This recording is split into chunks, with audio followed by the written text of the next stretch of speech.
Hey everyone, thank you so much for joining. We apologize for getting started just a little bit late, but so glad to see everyone here.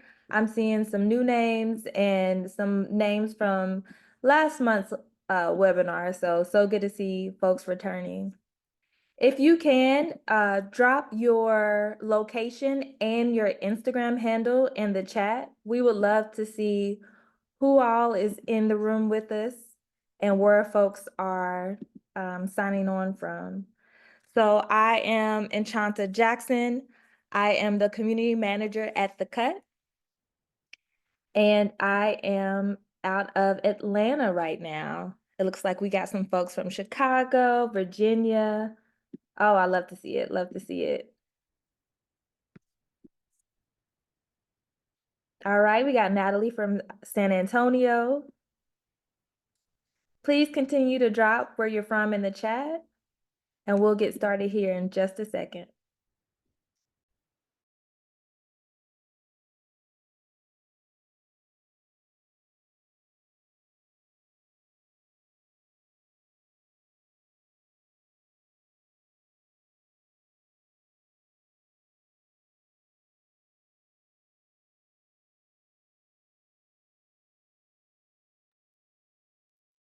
Don't forget to drop in your Instagram handle. We got a lot of people in Virginia. Okay, Lex, I see you, Lex. Lex is a brand ambassador with The Cut. It looks like we got several brand ambassadors in the space. So thank y'all so much for joining. Again, welcome to the Business of Barbering Masterclass. This masterclass, as you know, is powered by The Cut and Anti-Broke Barbers Club. This is our second class of the series, and we're so glad to continue to share this offering with you. The Cut, if for those of you who don't know, I think majority of folks here do use The Cut and rock with The Cut. Some of y'all have been rocking with us from the start, so thank you. But for those who don't know, The Cut is an app that allows effortless scheduling for barbers and seamless booking for clients. Anti-Broke Barbers is also with us, and Anti-Broke Barbers Club is a company that provides barbers with the community to help build their brand and be in relationship with other barbers. As I mentioned before, my name is Enchanta, and I'm the Cuts community manager, which means I handle all things brand ambassadors, expos, and social impact. Some of y'all were at Houston's expo last month. We had such a great time. We met so many barbers who use The Cut out there and connected with a lot of brand ambassadors out there as well. So it was a good time. So basically, I work to make sure barbers have what they need to continue being leaders and pillars in their communities, online and offline. So a little bit about today's class. Today's class is called Women Are Barbers Too, Break Barriers and Build Your Brand. And this class, master class, is with our host, Rey, founder of Anti-Broke Barbers Club, and also barber and educator, Lili Fades. Lili is an influencer in the barber community with almost 250,000 followers on her social media account, which is pretty dope. Lili and Rey will give you the blueprint for navigating the industry and strategies to overcome unique challenges. Whether you're just getting started or ready to raise the bar, this masterclass will help you break barriers and build your brand.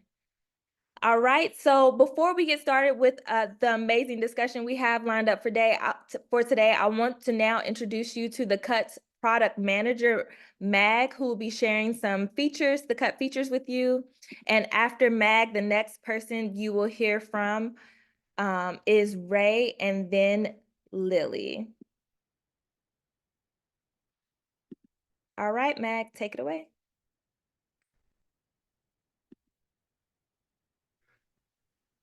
Thank you so much, Enchanta. How you guys doing?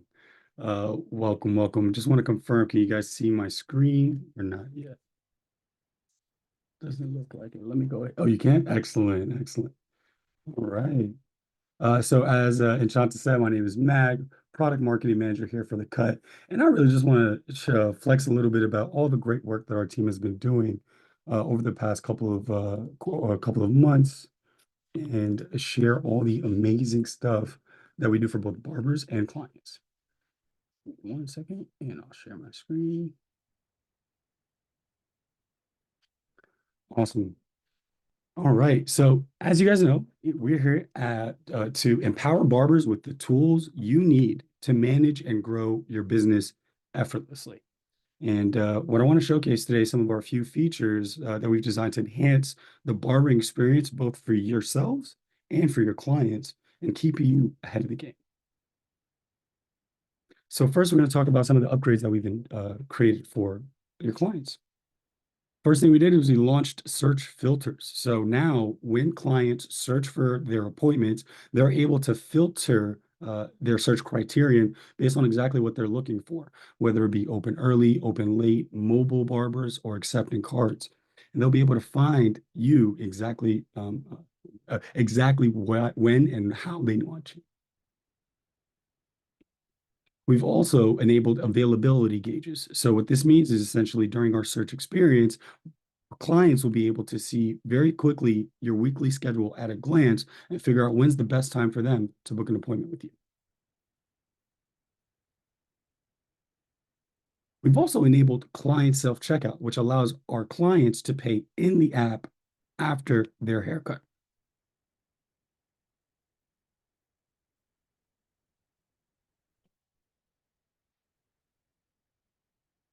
Moving forward to barbers. We've enabled cancellation and no-show policies that are custom per client. So now you can define policies based on any type of client you want, whether it be friends or family, or those who always, kind of disrespect your time, those who show up late or cancel at the last minute. You can define custom fees per client.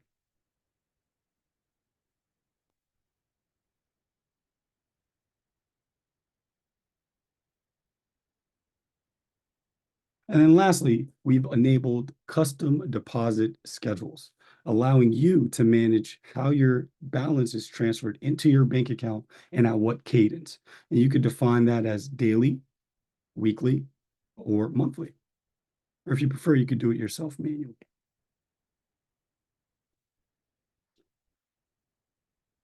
And as a thank you for joining our masterclass session here today, we wanted to offer you guys a special offer, 3 months of pro subscription for free, where you can manage your schedule, build your brand, and grow your income with no upfront cost. Go ahead, take a picture of this QR code. It'll take you to your download page and claim in-app with the code BB Class. That's BB Class. And we'll share this out in the chat as well for you guys to have. But when you redeem this code, you'll be able to get 3 months of pro subscription for free.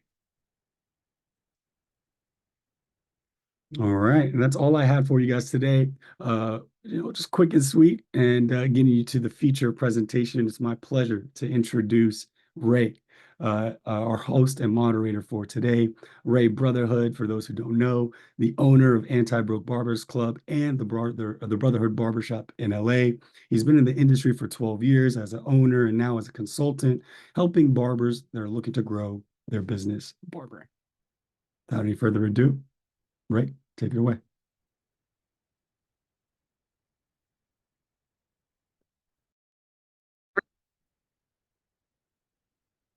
Appreciate that introduction, Mag. Hey, how's everyone doing? Thank you guys for joining us for our second Business of Barbering Masterclass. Today's special guest is a mother, a barber, and an educator, Lili Fades.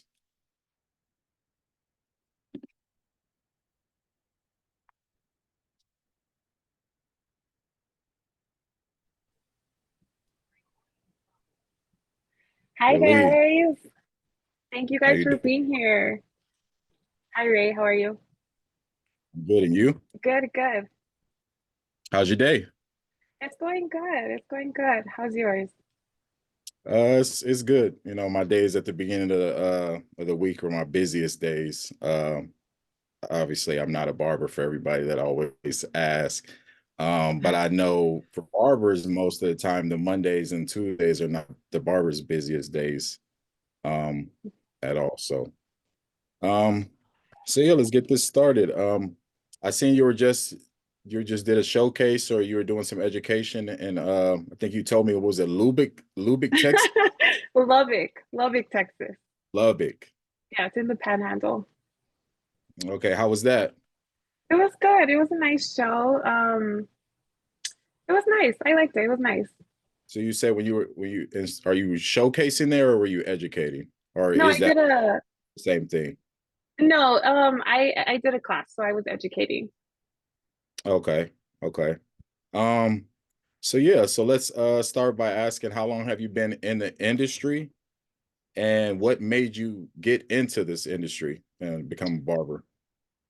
So I've been cutting hair for 11 years now. Um, the way I became a barber is kind of a shock to a lot of people. I actually went to school for cosmetology. So technically, I'm not really a barber, guys. I went to school for cosmetology and I wanted to learn how to do nails. And so I went to cosmetology. I ended up, it took me like 2 years to finish because I got pregnant. Um, and I finished it, and honestly, I didn't like it at all. Like, I was like, this isn't for me. But since I started it, I got my license, and that was that. And I was at that point, I was like, you know what? I want to be a nurse. So I want to go to school to be a nurse. So as I was registering for school, this guy was opening up a barber shop, and he reached out to me, and he's like, hey, I really want like a girl working in my barber shop. And I was like, I don't know how to cut hair. Like, I'm not a barber. And he's like, it's okay. Like, I'll teach you. So I was like, Yeah. might as well. I mean, right? Like, while I'm going to school, make some extra money. So that was my thought process. And I started working there. He taught me how to cut hair. I learned so fast and I fell in love with it. And I mean, here I am today, 11 years later, never went to nursing school. You didn't even when he asked you to be a barber, you didn't do nothing with cutting hair. Um, in cosmetology, you learn very basic, like how to blend like they want a three on top and you a two and a three. So you don't Mhm. really learn anything in cosmetology about being a barber. So no, I was pretty fresh. Damn, that's crazy. So you say 11 years now. So you've been in it before it was a lot easier to get clients and customers, right? Yes, when I started, social media wasn't a big thing. So it was all based on giving your business cards out and word of mouth. So you know about what it kind of really takes to be a barber that, where you really have to kind of put the work in and a lot of things kind of aren't, now it's very popular. So everybody's Mhm. promoting barbershops, promoting barbers. You see it online. So I feel like just the people liking and being, induced by barbers and haircuts is a lot bigger right now. And obviously men's health is a little bit bigger now. So now you get more guys going to the barbershop a lot more than they used to. What do you see? What was some of the challenges that you dealt with when starting out? Because I'm sure when you started, it wasn't just like promising, like I'm sure you wanted to quit. Sometimes it wasn't working out. So how was that? It was actually really difficult. A lot of people make this joke and say, "Oh, it must have been easy for you because you're a pretty girl. Everybody wants you to cut their hair." That's Mm, not true at all. It's actually quite opposite. Like, I think people would rather sit in somebody else's chair and look at you than actually get their hair cut with you, you know? mm. It was very hard, very discouraging. I remember being like a new barber and sitting down and watching everybody make money, like everybody make money but me. So I'm pretty sure like a lot of barbers can relate to that. Being a beginning barber, you really don't make money. You really have to put your time in.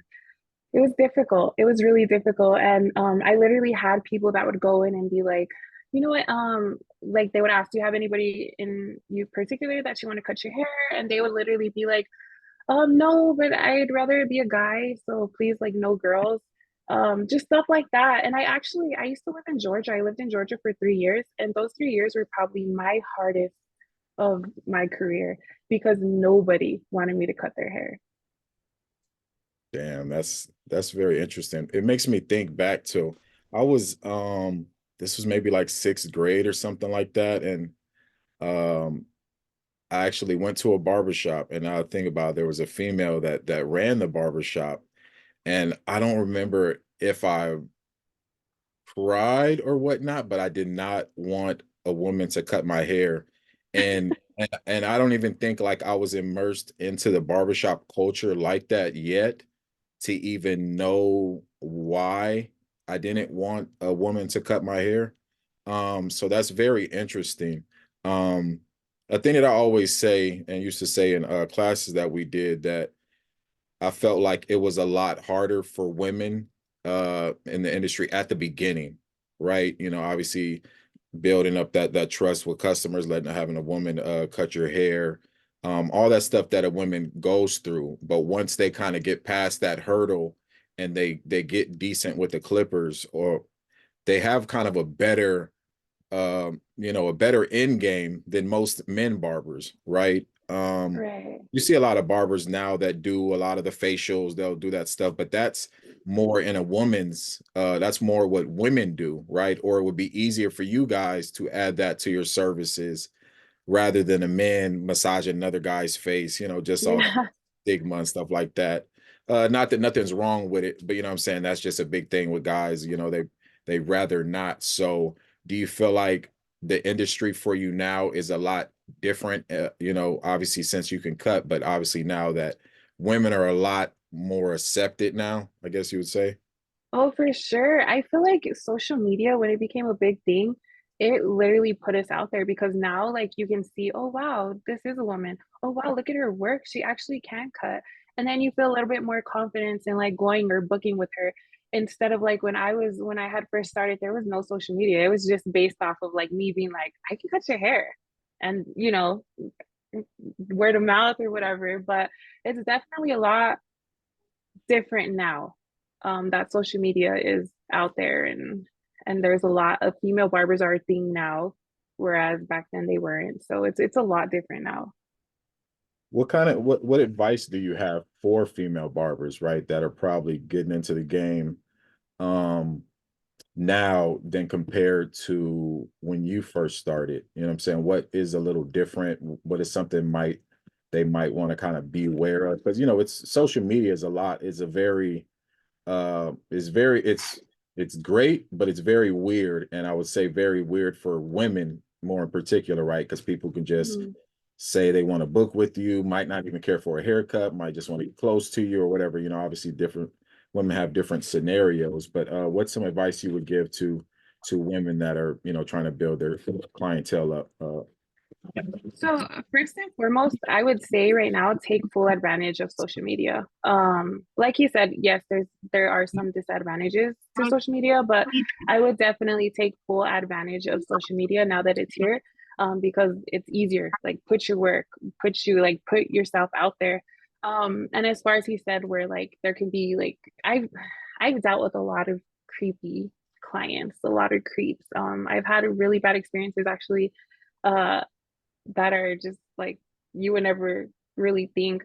But most of the time when I kind of get that, well, actually when I'm in a barbershop, I'll tell them, hey, I have this new client coming in. I don't know who it is. So just like, who's gonna be here? Just like make sure somebody's around you at all times. If you just get that vibe. Most of the time though, like people are real, they go in there, they get their haircut, they may flirt, whatever, but like it's those creeps that you gotta just be careful with. And if you feel like this guy, I don't know if he's really here for a haircut, just make sure that somebody's with you or somebody's around. Yeah, so do you mind sharing one or two of your experiences that you've had before that was just kind of uh it doesn't have to be creepy, or it could just be something that was very scary, or just something that could happen to a lot of other female barbers that they might not just be thinking of or something. So I'll share with you my like main story. This is probably the worst thing that has ever happened to me. It was when I lived in Georgia. I worked in a barbershop out there, and it was 12 guys. It was 12 black guys and then me, a girl, Mexican girl, and that was a barbershop, right? Um, so there we are cutting hair. This guy comes in. He was like a construction worker or something, and he I could see him looking at me, but I'm just cutting hair and I'm just like, whatever. He goes, they call him, he was a walk-in, and he sits down in the barber's chair and he tells him, oh, I was hoping she would get me. And the barber kind of upset. He's like, oh, well, bro, if you want to wait, you can wait for her. And he's like, no, it's okay, whatever. So whatever, I'm not paying attention. I finish my haircut and I go sit down. Well, I'm on my phone And I'm just looking down, and I didn't know that this guy finished his haircut, and he came and sat right next to me. And I had no idea that he was sitting right next to me because I'm just like not even paying attention. So he literally like whispers to me and he's like, "Hey, where are you from?" And then I look and I'm like, "Oh, like, I'm from Texas." And he's like, "Oh, Texas, like you're a long way from home." And I'm like, "Yeah." And then he was like, "Well, can I ask you like how much?" And I was like, "How much what?" And he's like, "How much would you charge me like just to like go home with me?" And I was like, "Are you kidding me?" And he literally got up. I think he was drunk or something, honestly. He got up and like put his hands, because I was sitting next to a table. He put his hands like around me and he like leaned in to kiss me. And I pushed him and I ran to the back and I started crying because that like nothing like that had ever happened to me. And he literally like tried to kiss me. And all those barbers in there, all those 12 barbers that were in there, nobody did nothing. Wow. That was like the worst part. After the guy left, I was like yelling at them. I was like, "Are you guys serious? Like, you saw that, you didn't do nothing." And then they try to act like they didn't see, but we were like in the front of the barbershop. So it was just like my worst experience. After that, I was like, I don't even want to cut hair no more. I can't even deal with these men anymore. Like, I was so over it. Damn, that's very interesting. Oh, and I know obviously that's very scary, right? Because everybody, every woman's situation might be different. You might not be sitting in the shop with guys, right? That would, even though they didn't come to your aid or defense, that might have prevented the guy from doing something else at that time, right? So it's Yeah. very scary, I would assume, just being a woman barber. Another question I have as well, this is always a big topic that's in the industry as far as women. I don't want to say showing body parts because that's not what they're doing. Where people just feel like the women are using their looks or their body or whatever to, uh, and I don't want to say gain an advantage, just to get that attention, right? Um, how do you feel about that situation? Because I know everybody talks about it. It's always Yeah. videos, things on the internet. I get this a lot. People, and there's so many things that go around that I hear about me, like, "Oh, she got where she's at because she's hot, because she has a nice body." The way I feel about it is I'm a woman and I want to dress how I want to dress. And it's not so much provocative. Like, I want to wear leggings. And I'm sorry that my body is the way it is. There's nothing I could do about it. But I can tell you this, like, even if I wear sweatpants, my body is the way it is. Like, there's nothing I can do. So I've literally worn sweatpants and had like my friend guys tell me, like, "What are you trying to do? You could still see everything." Like, it's my body, so there's literally, my point is, there's literally, I don't know what people want me to do, that like that's my body. um and a lot of people tell, like, I've heard a lot of people say, "Oh, she's only where she's at because of this and this." And I mean, they're entitled to their opinion. But I will say that my body doesn't teach me how to talk on stage. My body didn't teach me how to cut hair. My body didn't, you know, bring all this money to me. Like, I have to have a certain type of craft, a certain type of um, style to be able to get on stage and talk to a lot of people and cut hair and teach and know how to speak. My body doesn't do that for me. So I hate when they say that, but people are entitled to their own opinion. And at this point in my career, I'm so used to it that when people say that, it's kind of just like, okay, whatever. So I don't think that that comment or that outlook on females is ever going to change. But I mean, people are entitled to their own opinion. So how do you feel about the ones that maybe you can blatantly see that they use that to an event to maybe, get more or attention or just use it to get whatever the hell they want to get, right? If that's bookings or whatever it is. But there's some women that maybe that's their key thing in attracting whatever their, clients or whatnot. To each their own. I wouldn't really talk down on a woman that's trying to do that. You got to make. I mean, she's if she feels comfortable doing that, and she got to make her money. I mean, so be it. I'm just not. that type of woman. And I actually have videos on Instagram where I'm like walking. And it's so funny because if you see a man post him walking into a show, it's dope, right? But if you see me walking into a show because it shows like my back, it's like, oh, she did that on purpose. And I'm like, dude, I'm just walking in. Why can't I post what he posted? Yeah. Like, so it's, I don't know. It's definitely a thing, a thing that I've heard my whole career. And like you said, the funny thing is there's some women that's just curvy to where they can't hide it, right? You know what I'm saying? You want to put on a bed sheet, you know what I'm saying? Like, so you won't, be able to see nothing. But I totally understand you.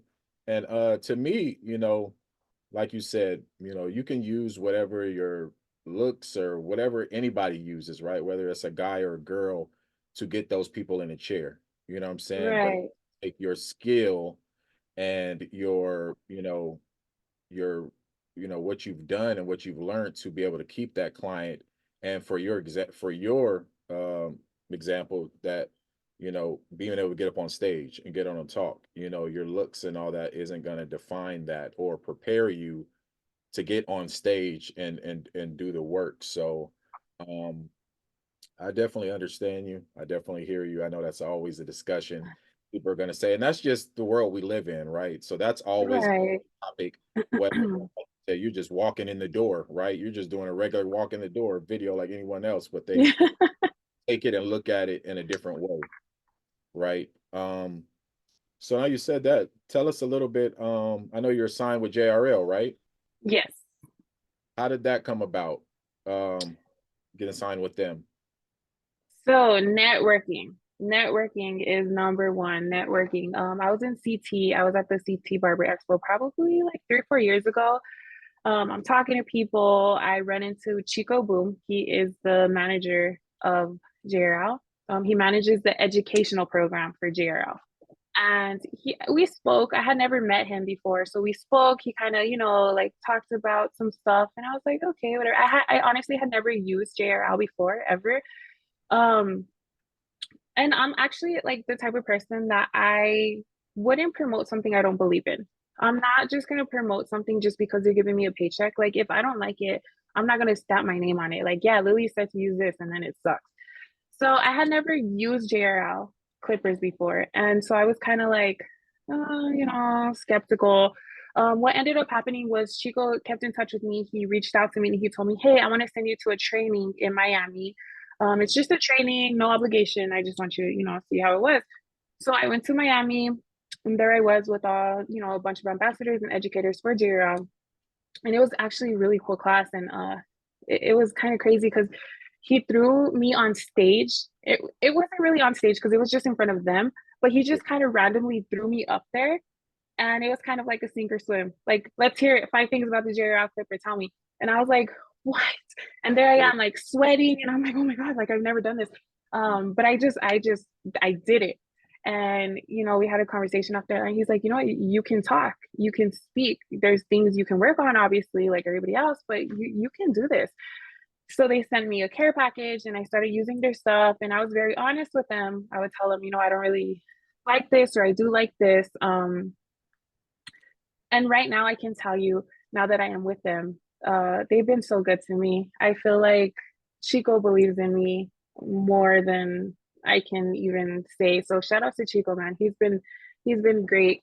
I believe in all our products. Like I really truly do. When I stand on stage and I tell them you should use this clipper, and let me tell you why, that is 100% true. I use nothing but JRL. So it helps that I believe in my products. But that's pretty much how it came about. That's dope, right? Because obviously, I have the booth, Anti-Broke Barbers Club, and we probably did about 25, almost 30 expos or shows this year, right? And you get so many barbers that come around to these things, or they'll pop up at the booth, or just like you said, you were just walking around or whatnot, and you met Chico, and people always ask, how do I get ahead? How do I get to where where you're at or what you're doing, even for you? And I'm sure they're asking you, how are you get to JRL? How do you get to be on this stage? You do all that. Sometimes the first step is just going out there. You get barbers that want to do stuff but won't even go to these shows, right? So how are you going to meet people? how are you going to put yourself in position to meet these brands and to introduce yourself and to kind of let them know something about you, right? So your story, Right. just like all the stories that I hear that barbers that'll come work with us or go work with someone else, is just they were coming out there, they came to introduce themselves to someone, they met this barber, and this person gave them an opportunity to do, you know, this or that, or they just invited them to this, right? And sometimes Hmm. you got the invite, but some barbers will say they want it, but not go all the way to Miami to do it, right? Right. Did you pay for that yourself? No, I didn't, but I would have, And I have been in that situation at the beginning where I did have to pay for my own stuff. You know, obviously I'm in a position now where they they tell me where I'm gonna go and they book my flight, they give me food credit, they pay for my Ubers and they pay me a day rate. So everything's great, but it wasn't always like this. Don't tell nobody that, you know, my people gonna be wanting me to pay for their Uber and they day rate. Dang, Ray. Pay for the food and the Ubers. Oh man. No, just but I know you said that you're a single mother, right? I am. So tell us about that. Tell us, you know, just maybe going back a little bit at the beginning, how was navigating that, you know, as a single mother, and tell us how you kind of navigate through the industry right now, you know, being a single mother. So, oh my God, being a single mother and trying to get my career going has been, still is the hardest thing that I've done, that I continuously have to do. My kids are a little older now. I have an 11-year-old. They're both boys. I have an 11-year-old boy and then I have a 13-year-old boy. So they're both in middle school and they're both independent, thank God. But when they were small, you see, I've been cutting hair for 11 years. So obviously my son is 11 years old. So I started when he was a baby. And at the beginning, I was married to their father. Once we got a divorce, he wasn't in their life like he should be. And that put all the pressure on me. Uh, because he wasn't helping me financially. Like everything literally was on me. Um, and that just became my reason, my everything, my drive, my reason, my why. And it's very difficult. I didn't have a support system, so I literally would have to take my kids to work with me, and it was annoying. Like it was so annoying, and I know it was annoying for the barbers because here my kids are like 1 and 3 years old, running around, bored, hungry, annoying, messing with him, messing with this guy. Um, Luckily, they used to help me out a lot, and they would like play with them, or they'd be like, "Hey, Lily, I'm gonna take them to the gas station while I'm cutting hair, or whatever." So at the shop they would look out for me, but I did have to drag my kids to the barber shop. And at the time I couldn't afford daycare either. When I tell you I started from like the bottom, I started from the bottom. So if right now, if like anybody is like at the bottom, they're like in your feel like there's just no way I can do this. There is a way because I'm very, very relatable. Um, at the time I got this duplex and it was like $700, right? $700 a month. It was terrible. It was so bad. It was in a terrible neighborhood. All I had in that duplex was the air mattress where me and my two kids would sleep. And that's all I could afford.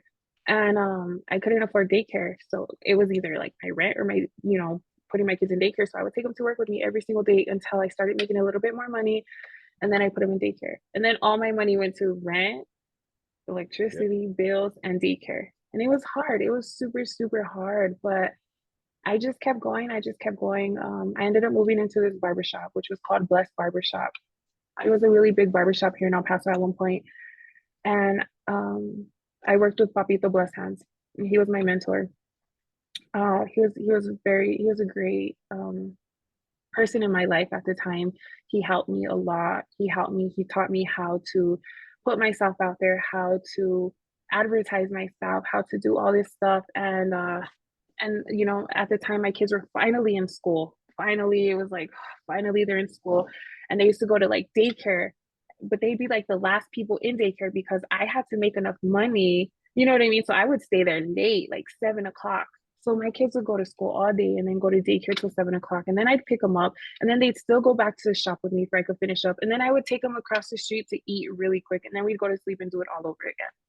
So it was really difficult. Right now, thankfully, I thank God so much for putting me in the spot that he's put me. But now I'm in a spot where, you know, I have a house, and I have a really nice house, and my kids have everything that they could ever ask for. My son's really big into football. My other son's really like big into like education, and he does Muay Thai. And I had to, at this point, I had to find balance, because, you know, making money gets addicting. So when you start thinking like, I could just stay here, one more client, that's another $50. You have to find a balance. And I had to find a balance to know, you know what? Nah, my kids need me now. Like, I feel like for a long time, my kids had to be put in the back burner because I had to make ends meet. But now I'm at a point where I put them first. So don't get me wrong though, it does take a toll on me. Like on Saturdays, for instance, and this is my true life. Every Saturday, my son has a football game, and I don't know, it ranges from 9 o'clock to 2 o'clock. And the way I work that out is I go into work at 6 o'clock in the morning. So let's just say my son has a game at 10. I'll go in at 6 o'clock in the morning and I'll cut my 6 o'clock, 7 o'clock, 8 o'clock, 9 o'clock. I'll leave to get him ready, take him to his game, be there with his game, take him to eat, take him back home, and then I'll go back to the shop and finish up more clients. So you just have to find ways, but my kids are definitely my number one priority. And since they were so put in the back burner for so long, they are like my life. Like they are like, if they want to go to the movies tomorrow, guess what? I'm gonna block my schedule because I'm taking my son to the movies and nobody's gonna tell me nothing, you know? So it's been a struggle, but like I said, I started from bottom, the bottom. My kids literally can sit there and tell you, like, yeah, we used to sleep on an air mattress. I'm like, guys. But no, it's been a journey, and I'm just blessed, and that God's always been in my corner. I think it's real dope for people to hear that, right? Because we live in society now where these people can go to barber school, right? And be popping already in barber school and get out of barber school and have half or more than a half or a full clientele of people, right? Um, Right. say for instance, if that is people, they'll go through whatever they're going through, right?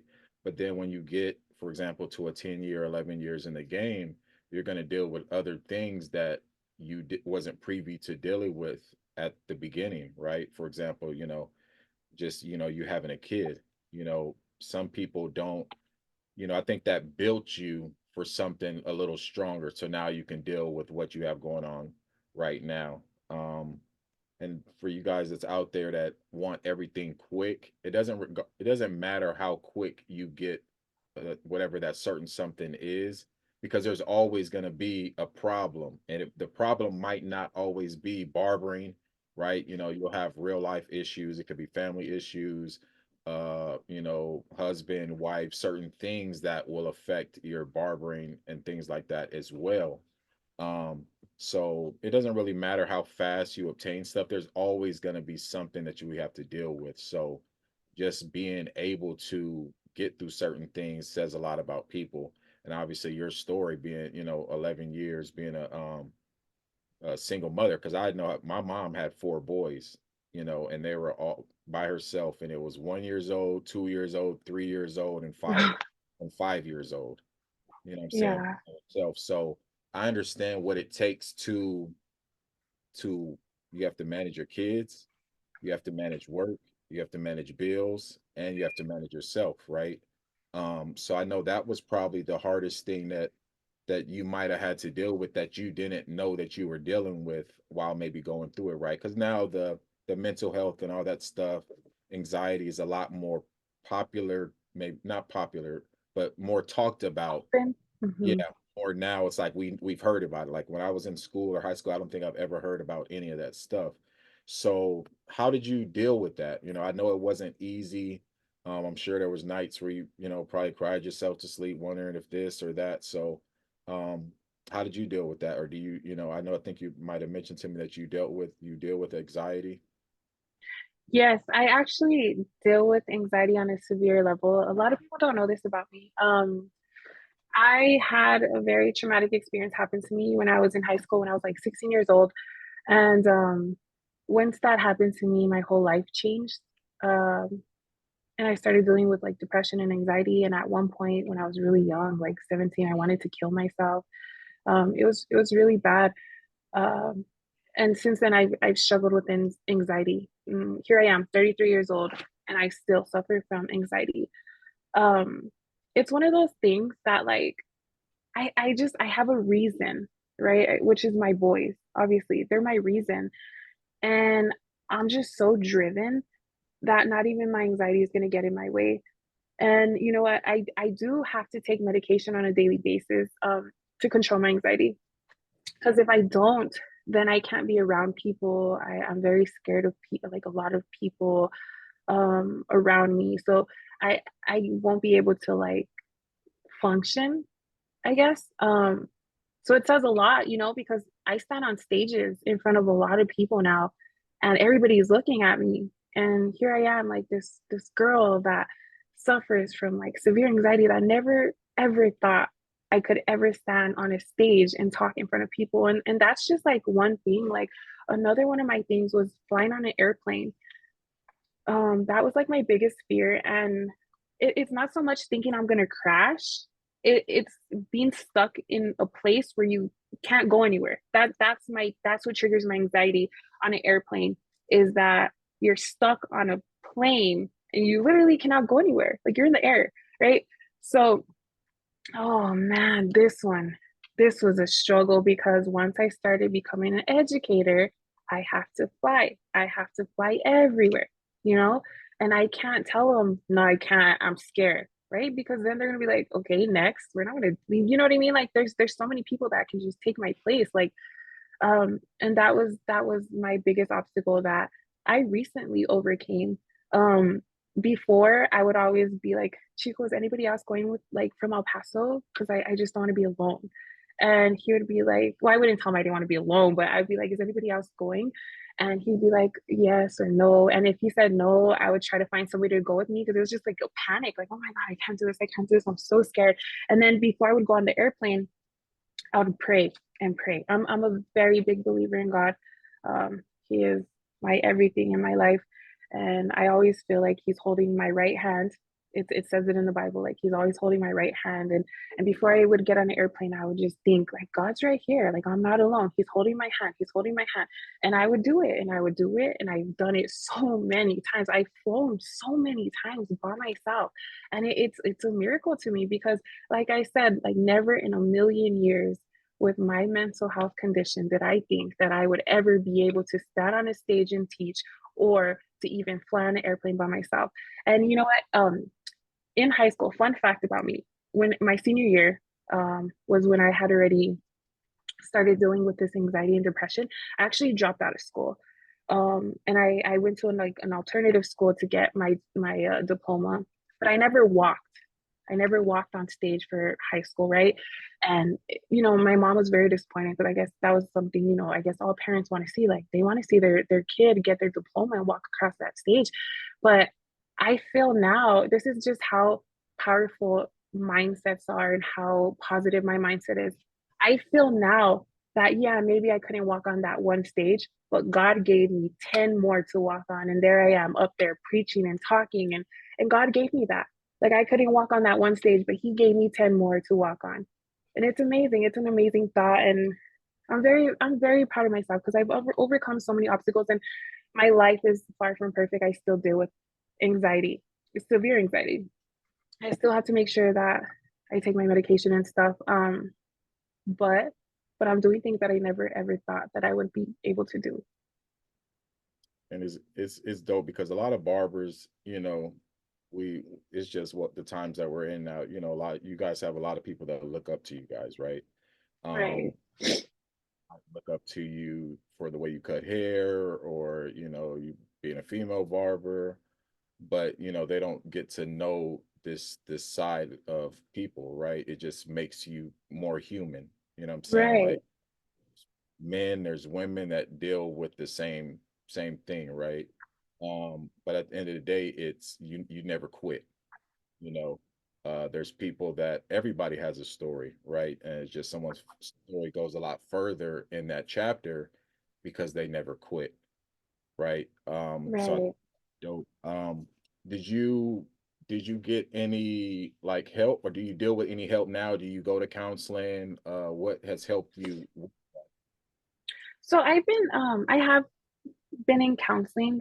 At this very moment, I'm not, just because my schedule's so busy.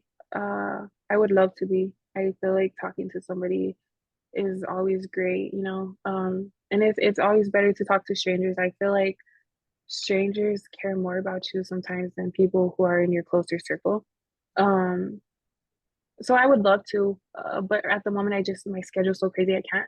But my anxiety is pretty under control right now. Like I said, I do have to take medication on a daily basis. It's something that's become part of my normal life that nobody knows. Like, I swear, like, people see me on social media and they just think my whole life is like together, right? Like, oh my God, I want to be her. Like, she has this and she does this. And I just want everybody to know, like, I have a story too. Like, and my life isn't all together, and I have struggles every single day. And you know, I'm just normal. I'm just a human being. And I deal with mental health. I deal with it. It's very interesting because you said we don't, and I always like that phrase, check on your strong friends, you know, because those are the ones that go through a lot of stuff. I've been in the industry now, in different ways. For this April coming up will be 13 years that I've had a barbershop in Los Angeles. I started the Anti-Broke Barbers Club about 4 years ago. But there's so many different things that you go through during your your journey that we don't post on Instagram. Like, we post that we celebrated a birthday, we went to dinner, we did these haircuts, you do all this type of stuff, but we're not going to post that we were just crying last night, or I can't pay my bill, or this bill is this, or we just, what I'm saying? So of course everything is going to be painted on social media like everything is great, right? But Right. still deal with a lot of different things, right? I remember a time where I owned a restaurant for a little while, and I closed it. I probably had it open for about 18 months, and it closed it. But I dealt with depression during that. But I never knew that I was dealing with depression till that was kind of over. Like, when I looked back, Mhm. I'm like, was I depressed during that time? Like, because I just start remembering what I was doing or what I was going through at that time. So I had like 4 barbershops at that time, and my restaurant was just losing so much money every week that or month that I would take all my profits and stuff that I was getting from my barbershops, and I would use them on the restaurant.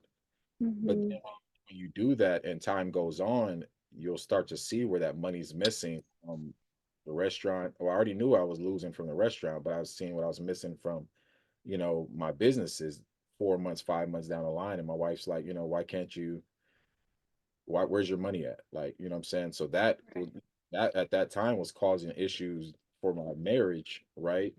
That I'm not thinking about. I'm just going through certain stuff, and we don't put that out there for the world to see. you know so you guys that watch these barbers, or people that you look up to, celebrities or whatnot, you know people go, they're human too, because like you said, everybody's human.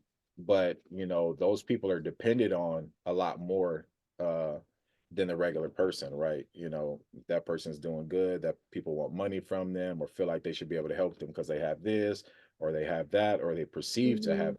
not always the what's going on. So I definitely commend you for opening up about that. I know Mhm. social the was it the mental health is big. It's um huge. Yeah. do you, question here, do you deal, how do you, I know you know a lot of barbers and stuff in the industry, where you don't have to name nobody's names or anything, but do you see like big name barbers that you may know or other people may know, but they're going through a lot of stuff behind closed doors that people won't necessarily see? Like, I used to know celebrity barbers, and the celebrity barber would be sleeping in his car. Everybody Yeah. thinks has all this money or all that money or do X, Y, and Z, but that person lives in a car, you know what I'm saying? Or Mhm. doesn't really have a place to stay, or might only be cutting one celebrity a week or every 3 days or something, where they're cut celebrities, but they don't add up to what maybe the um, everyday barber. So do you have you know about those like situations, and people living one life but not really that life? Yeah, I definitely you know, have close friends who are big in the industry that definitely have a real, real problem life. And it's just so crazy because on social media, we have to constantly post. Like as an educator ambassador, you're literally given like, hey, Lily, you need to post at least 5 times this month or whatever the case is. So you constantly have to post, and you see them and they're just happy and they look like they have it all together. And in real life, they don't. And it's sad because I feel like it puts a bigger pressure on them. I know I've had my moments where I feel like life is lifing, and the last thing I want to do is go on social media and cut this dude and look like I'm just happy because I'm just not. Um, but you have to. It's part of it's part of your job, So it's definitely a thing. Like, just don't believe everything that you see on social media. Not so much in a negative way, but just know that everybody is going through something. Everybody has a story, like Ray said. Um, and never think like, oh my God, I can never get to where he's at because of this, that, and that. Like you can, because we all deal with it. Like some of us are unfortunately not born into the best families, the best, foundation, but you gotta deal with what you're given and just keep going. Man, I definitely agree with you. The keep going part, is we're all going to have situations. It don't know matter if you're cutting 10 heads a day at $100 for 5 6 days. Mhm. There's going to be other situations that occur, whether it's family, friends, outside of work. All these things will affect your work. You could be making all this money, but could have had a death in the family and not feeling at work and going through it. So money and clients and all that stuff doesn't fix everything, right? So Right. I think it's kind of have that support system.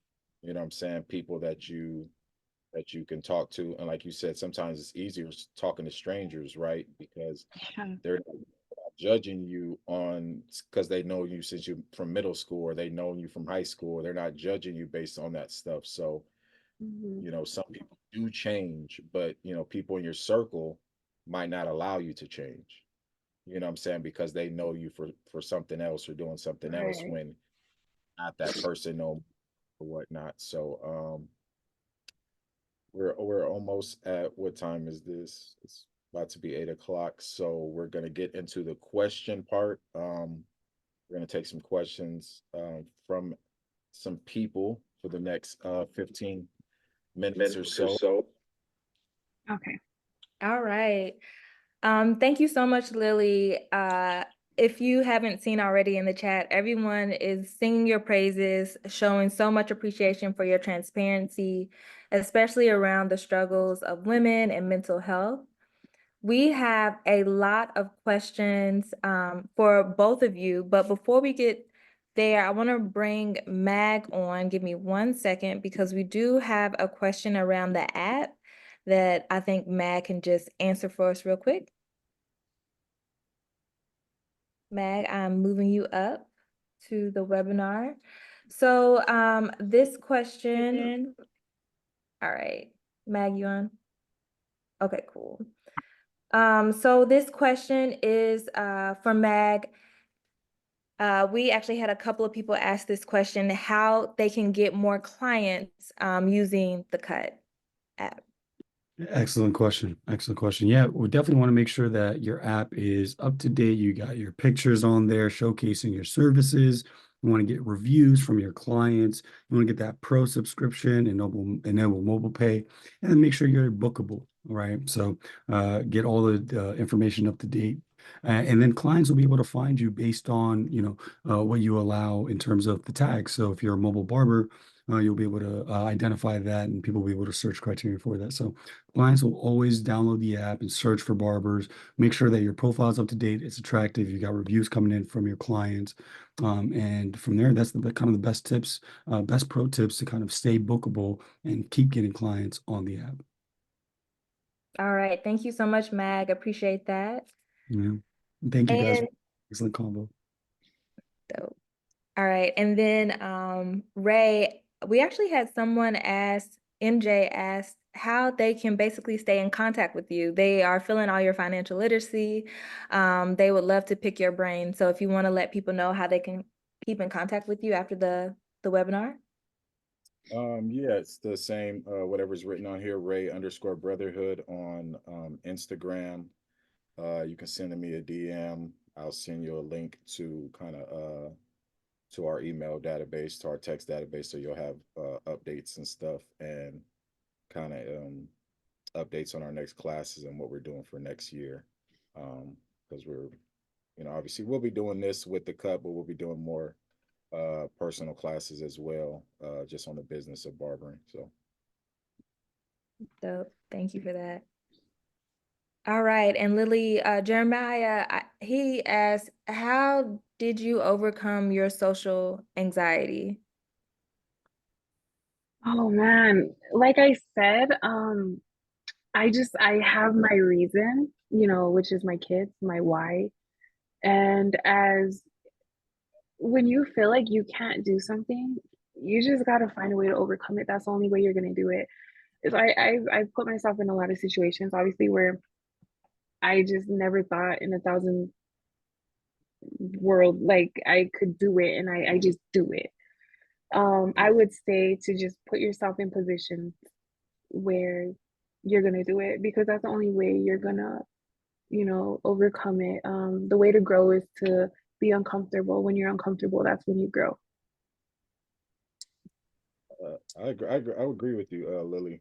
Just sometimes just jumping in the fire, right? We're all like, we're nervous, we're anxious about something, but you have to go out there and do it. If you Yeah. struggle to speak on stage in front of people, go speak to somebody randomly and go talk to them, and do that a few times before you get on a stage. You just have to do stuff that makes you uncomfortable, right? If you're comfortable in anything you're doing, something's too easy. It's too, Right. it's so you have to challenge yourself. Everything is not supposed to be easy. We want it to be easy, but when it's easy, that means we're not doing enough. Things should be hard. Things should be a test. So just like she said, just put yourself out there, and make yourself uncomfortable sometimes. That's how you get comfortable in certain situations. Yeah. Love that. And Jean, who is 50 years old, she's a 50-year-old woman. She asked how she can get more mentors. She's having a hard time getting started, and she would love to get more mentorship. When I first started cutting hair, I would literally, I was in a barber shop, and what I would do is I would ask people like, hey, do you mind if I kind of shadow you? Do you mind if I watch you? And I would kind of be out of the way, because you don't want to be in nobody's way. But I would stand there and I would kind of just watch what they were doing. And then afterwards, I would ask them questions. Um, Not a lot of people are going to be open to it. I know that as well, because I experienced that too. Um, but I would say just try your best to learn from people. Go to classes. There's so many educational seminars that you can attend. YouTube, go to YouTube and write, like, how do you get this line out? YouTube has everything. There's just so many ways now. So yeah, utilize those ways, for sure. And I think definitely going to educational seminars is definitely a way to grow. Yeah.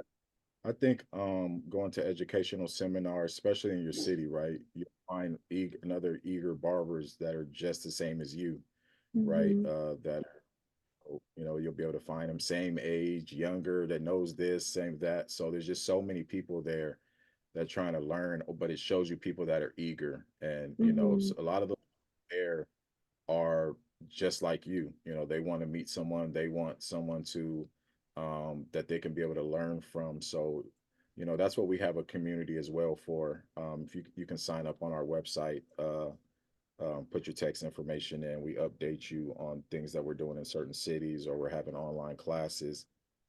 Sometimes we have a little classes where it'll be a little bit more in depth, where people will be on the screen as well, talking, and people telling their stories or what they do, and then you'll be able to, being in that community, being in our community, you'll be able to find people that are dealing with similar things as you, or trying to grow in this certain area. But just really being out there and putting yourself out there, um, that's the best way to kind of find some people that's like-minded, and some And mentors. adding So to that really quick, sorry, Ray, adding to that really quick, don't be like embarrassed, don't be ashamed. Like we all started from there. I didn't know what I was doing. I learned, there's still stuff that I don't know how to do it.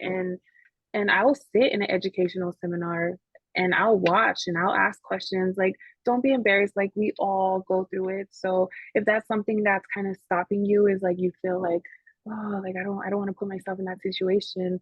You have to put yourself in that situation and just try to fight that discouragement for sure. and definitely even there as well with age, what I'm saying? Sometimes, I've had a person that was similar in age or older, and they felt away. They feel like this is a young person's sport, or coming to expos or something, is what young barbers do. But there's people that's been in the game a long time, right? And we're, like she said, we're never going to be done learning. You know what I'm saying? I don't care what you Mhm. are. There's gonna be always something new that's coming on in the industry that you have to learn, or everybody, should learn, right? So, up to me, a thing I always say is we're gonna be learning until they put us all in a box, right? So Mhm. we're gonna be learning forever, and if we're not learning forever, that's a problem. So, yeah, just going out there and putting yourself in those rooms around those people, and just letting it play out. And another question we have, and both of you are parents, so I feel like you can both, give some insight to this. One of the attendees says, I have mom guilt trying to build my brand.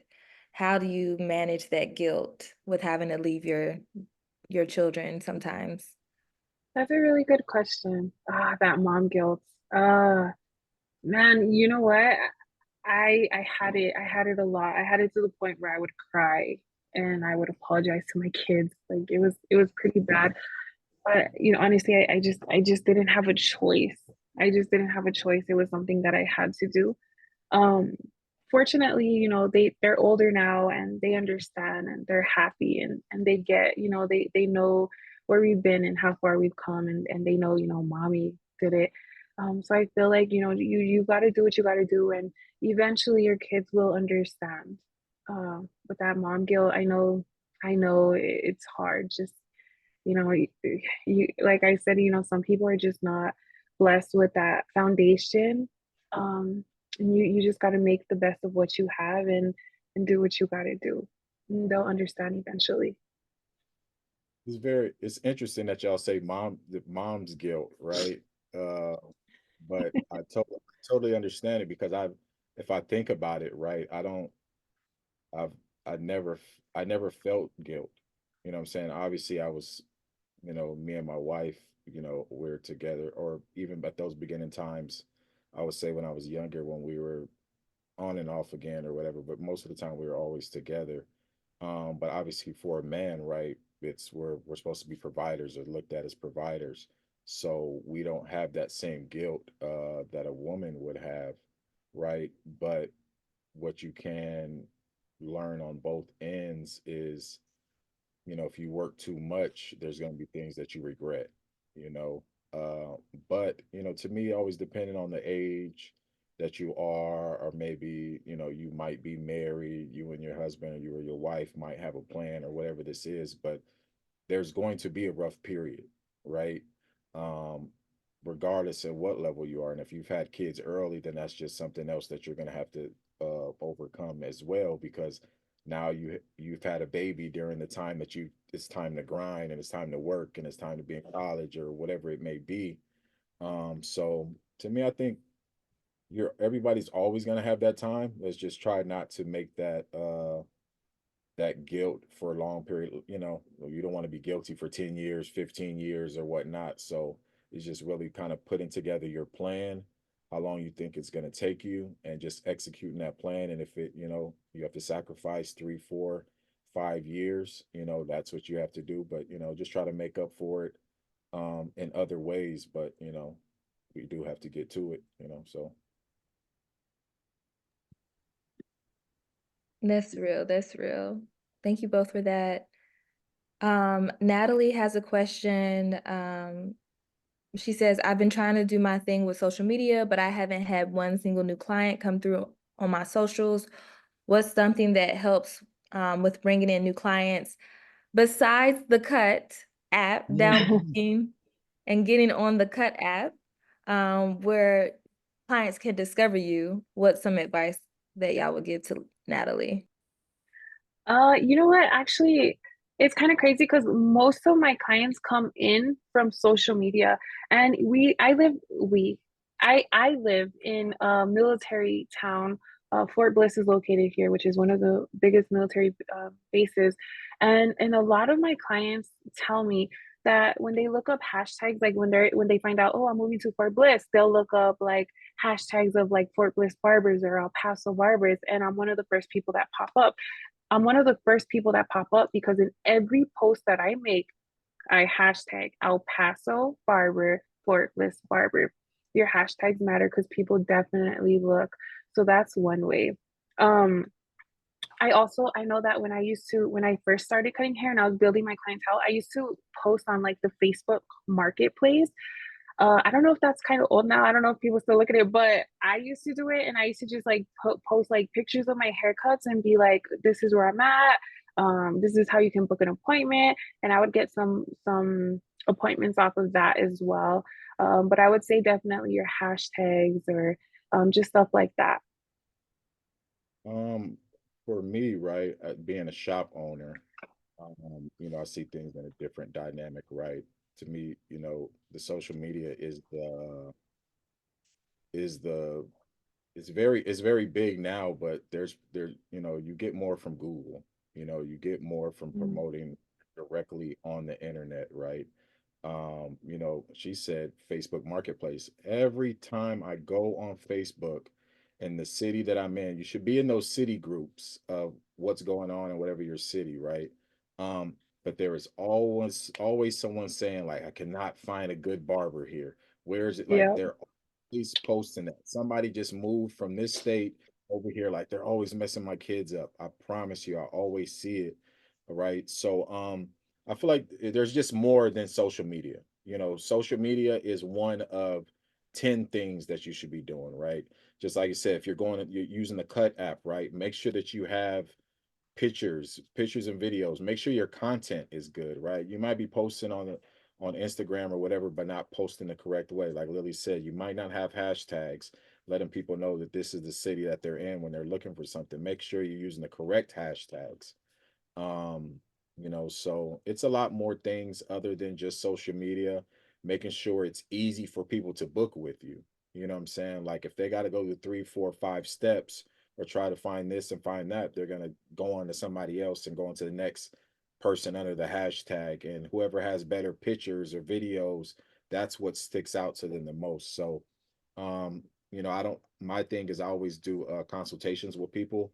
So I can't really give you an insight without seeing, you know, knowing where you're from or checking your page, seeing how your videos are, seeing how your pictures are, just to give you an analysis on what could be better in certain areas. So, And worst case scenario, get some business cards and just give them out. That's old fashioned works.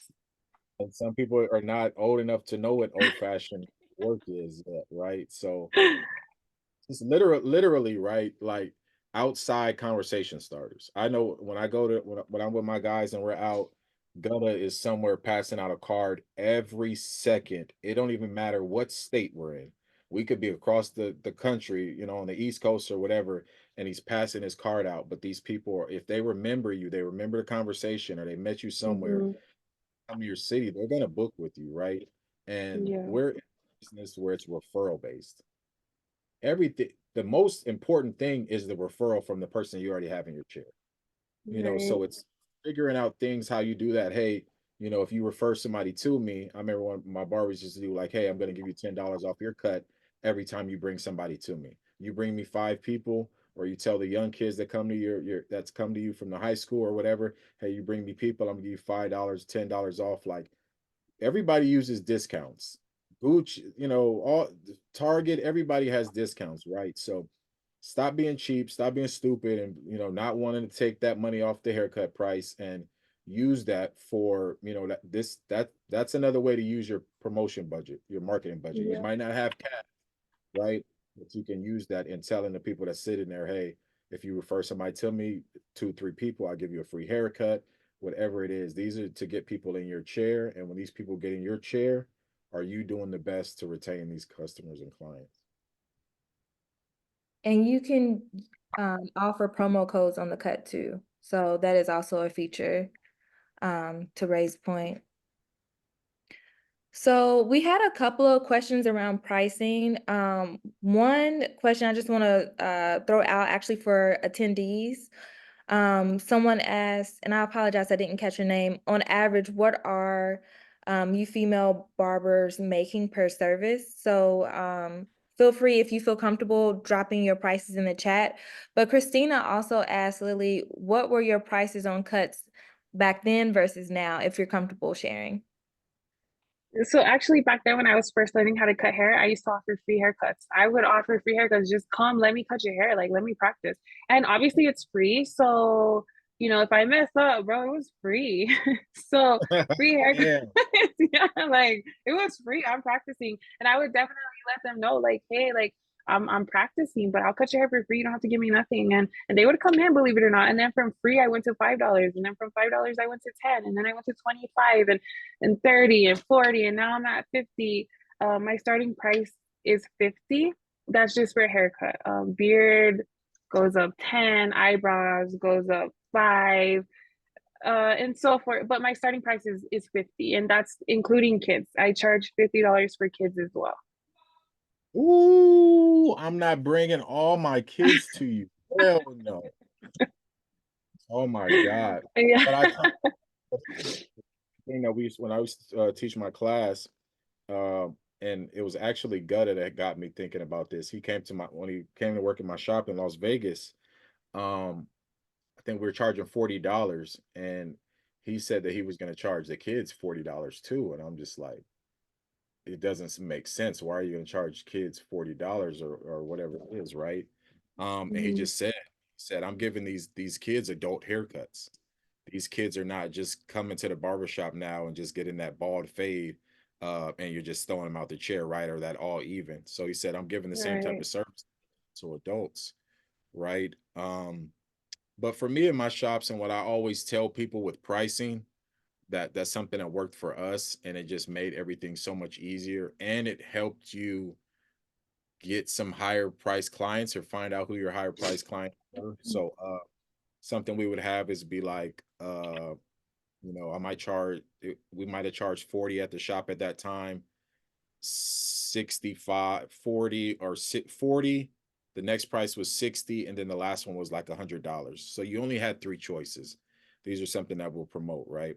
It's either for that $40, you got your haircut, and that's that. $60, you got your haircut, you got your beard or whatever, all that type of stuff in that service. You can tier it and stuff how you want. And then the last one we would charge $100. You know what I'm saying? And it would be like, okay, you get everything. We'll throw hot towel, all that little extra stuff you guys can throw in there that really doesn't cost too much, but that can just enhance the service.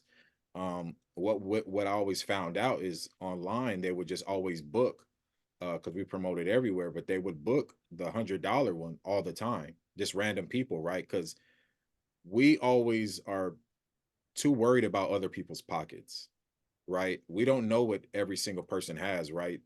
Some people might be okay with bringing their kids in for $50, right? And not even think twice of it when you say the price. But if you don't tell people the $50, how are you going to know that, right? So that might scare you to just stay charging $30 or $40. Um, but if you haven't, maybe try that 3 different tiers, split your prices up and whatever.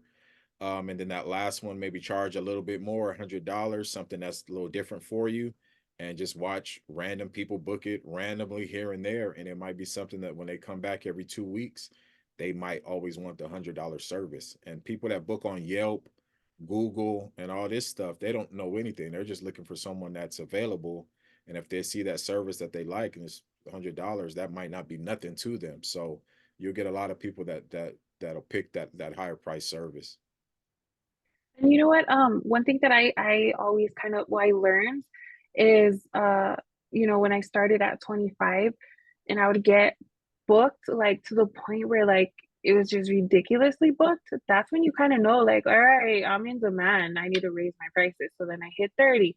Same thing. I would get ridiculously booked, and then I hit 40, and now I'm at 50. And my mindset around that is you're working less as hard and making the same amount of money.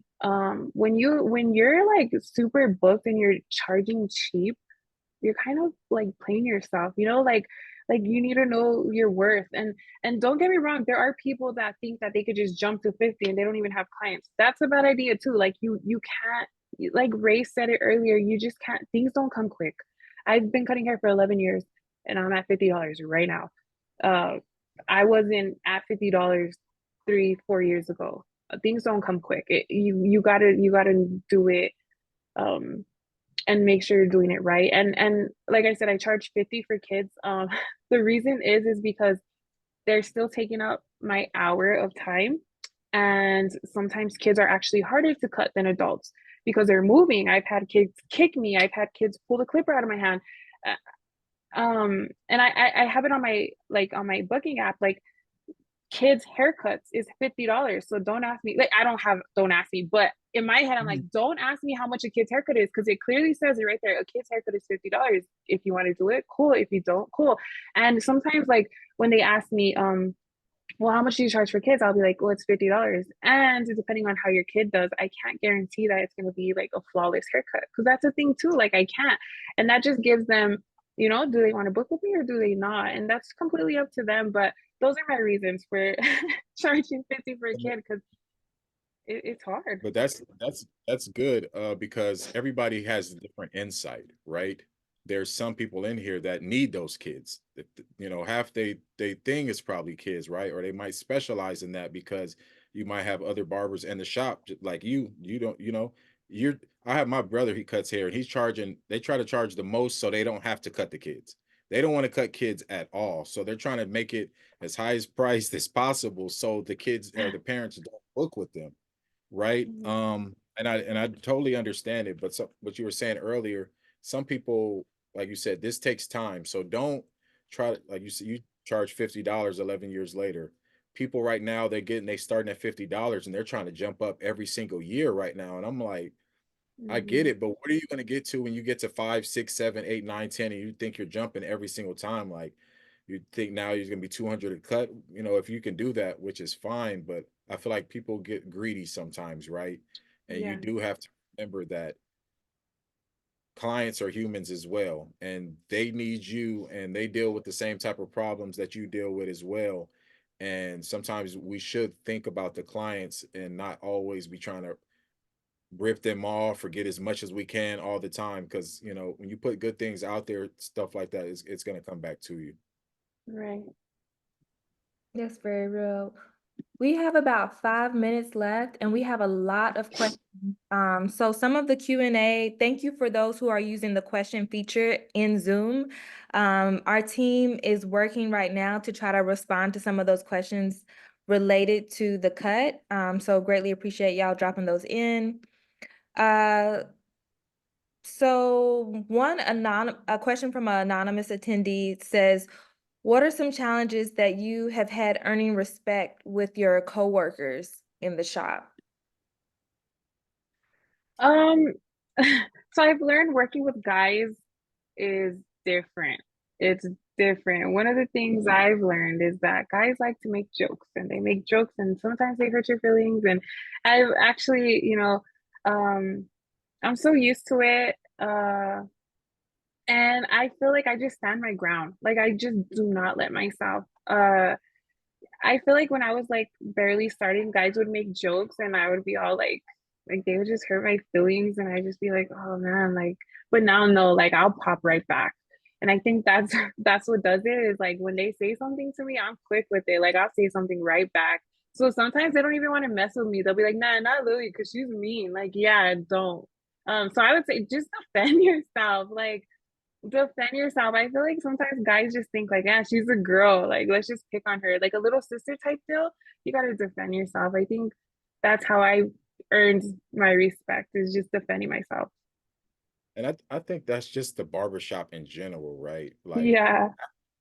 that was when I was in high school, me and my friends would catch the bus up to the barbershop and hang out at the barbershop just to clown back and forth with the barbers, right? Yeah. Uh guys like us, or people that, maybe not had a father figure or something like that. That's where, we ended up, hanging out. So I think that's just comes a part of it, and I think that's the barbershops, they shape you guys. I know a lot of people get out of barber school and go to studios and all that type of stuff right now, but a lot of the stronger, older barbers that really know how to navigate this industry and people, they come from working in shops and going through that type of stuff and being able to go back and forth with somebody or get their feelings a little bit stronger because that's what they Mhm. do inside the shop. So and that helps you deal with clients. Everybody that I know it's tons of barbers that don't even know how to talk to clients. That's why they can't retain a client because they don't know how to Yeah. have like, conversations. So being in those shops, those are some things that do help you get past some of that if that's something that you might be working on. All right, we have about 4 more minutes. In addition to our product manager, Mag, we also have Jen answering questions in the Q&A. So thank y'all so much. Uh, Joseph asked, how can I keep my barbering business going if I want to take internships or jobs that require me to move and stop cutting hair? Should I focus on growing my barbering business or explore other opportunities while I'm young? And this might be the last question for the night. I'm sorry, y'all. We're just running close on time. Oh, that's a difficult question to answer for you. I mean, I don't know you personally. I don't know where your mind is. I don't know where your passion is. Personally, like for me, like it would be a no-brainer. Like I am gonna pursue my barbering career, but because that's what I'm passionate about. So it's kind of difficult to answer that question because I don't really know like you or what you're passionate about. But I would say like just follow your heart, follow what you feel like you need to do. If it's something that's on your mind, it's on your mind for a reason. So if you keep thinking, no, I gotta stay here, I gotta like take care of my shop, I gotta do this, I gotta do that, that's what's on your mind, follow it. Or if your mind is on, I gotta leave, I gotta do this, I'm still young, why am I stuck here? Then that's on your mind, follow it. So I would say just whatever is in the back of your mind, that's what you want to do and you should listen to it. I definitely agree with her because we can't, we don't know how you feel or the situations that you're going through um with what your in your choices, right? But to me, you know, you can, you can always come back to barbering. Sometimes you might not have the time right now to go travel the world, or go to this place or go to that place. Some people have kids or that prevent them from going to travel and do these type of things or looking to something else. So, you know, if you're able to do something and, that other thing will always be there, um, you know, that's be something you should explore. But yeah, that's all I probably can advice I can give there. All right, I'll pass it back to you, Ray. Thank you so much for answering all those great questions. Yeah, so you guys, thank you guys for joining us today. Thank you, Lily. Definitely was a amazing time talking to you. Great stories. Let them know, I guess, maybe where they can reach out to you through DM or anything, ask questions, follow up with stuff with you. I'm sure there's probably a lot of women that would love to maybe you to mentor them, help them in certain areas. So So if there's anything you guys want to ask me, I will be checking my DMs. But I do check them. So if you're saying something dumb, I'm just not going to respond. But if you're serious and you really want, like, you really have a question, I'll respond. Worst case scenario, if I do not respond to you, email me. My email is lilifades1@icloud.com. So if you guys want to ask any questions, you can email me, DM me, and I'll be open to answering whatever you guys want to know. You guys, and just one more time, I know the cut offered 3-month subscription for free if you use the code BB class, and also as well on Anti-Broke Barbers Club site, we're offering 20% off everything. That's the new clippers, trimmers, whatever it may be, fall collection. If you use the same code BB class, Anti-Broke Barbers Club site. And thank you guys for all joining us. Thank you, Lily, and we'll talk to you soon.